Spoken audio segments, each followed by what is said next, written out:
What's up, nerds and nerdettes and wee little nerdlings all? It's your buddy Big Johnny G for Two Gun Pixie presents Legendary Gaming. And here we are. We have finished our very first game right out of the box of Forge by FunDaMental Games. And 27 Warriors are ready to speak their minds about what they thought of their first out-of-box experience. First impressions, gentlemen. Well, right out of the box, and, we're trying to figure things out. Granted, we messed up a few things on the way, but we picked up on that.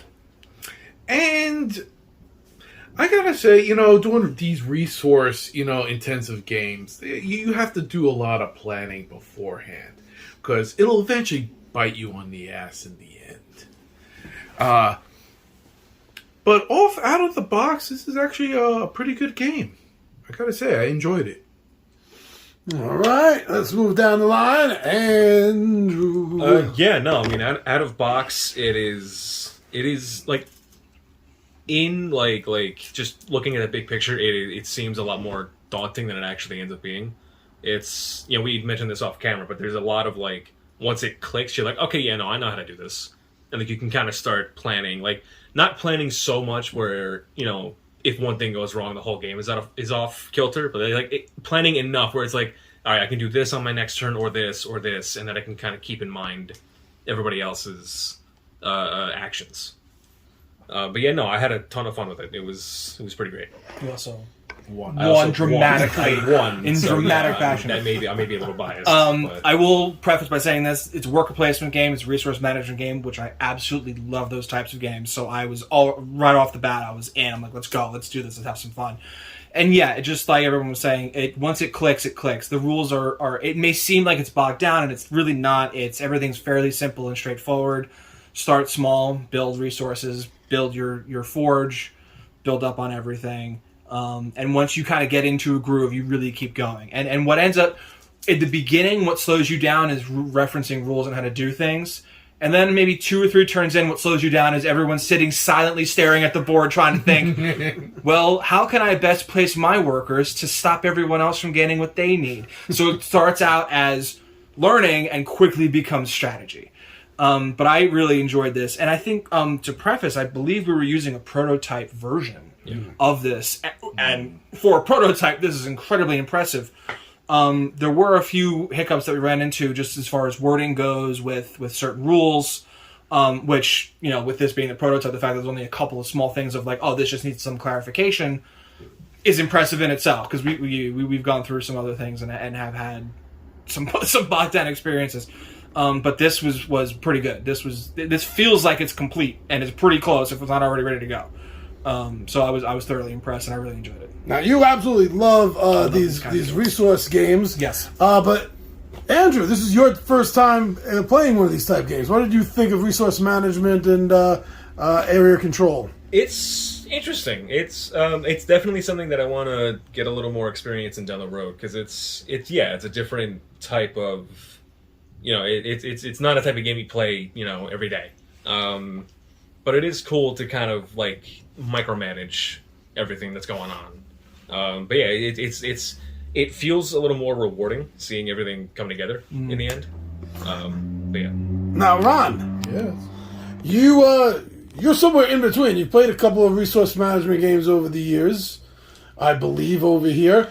But you're not at Ryan's level of pure absolute love. Well, maybe if I won one or two, because again, having played these games before, it's kind of they're fun, but again, it just at one point I just kind of lose focus, and I just lose.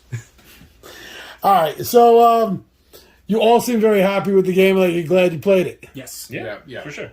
Now, if there's one thing you wanted to impart to someone that doesn't know anything about this game and is just out there looking for information online, what would be the one thing you really want them to know about this?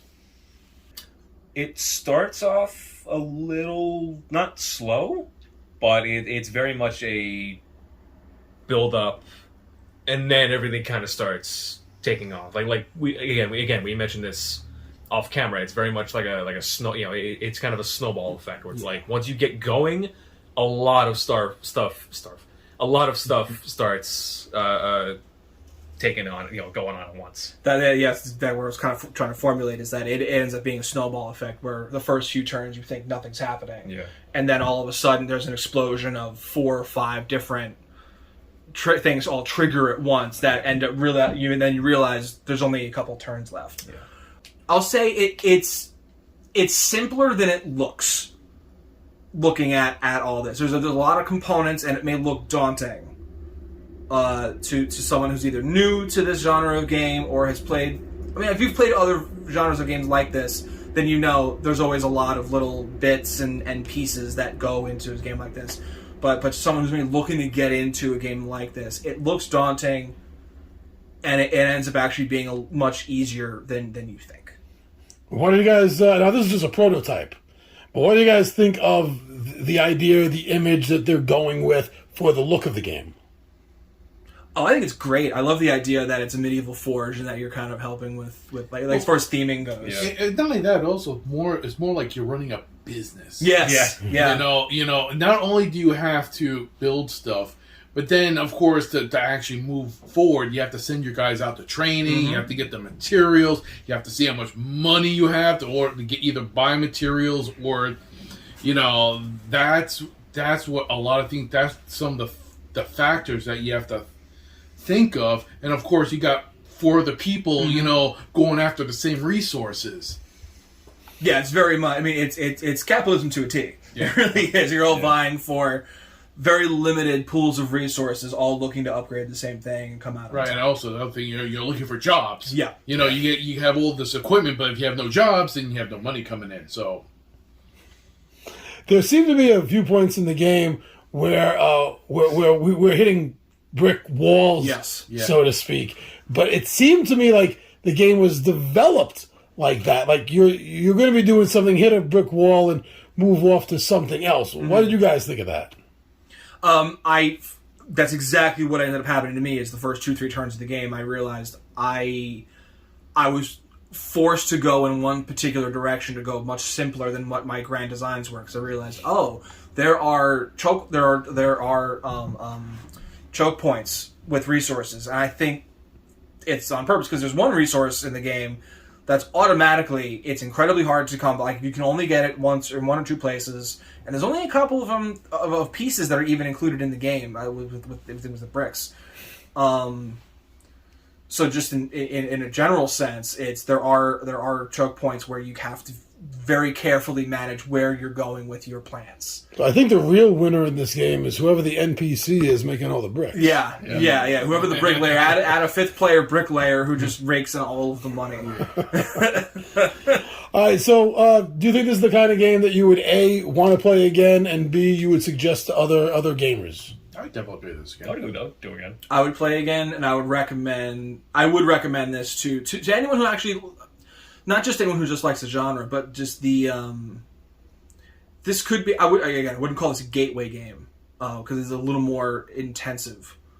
But I would recommend this to anyone who especially likes like fantasy era, just because of the aesthetic, just general, the aesthetic, and just kind of what goes into it, like the medieval times lore.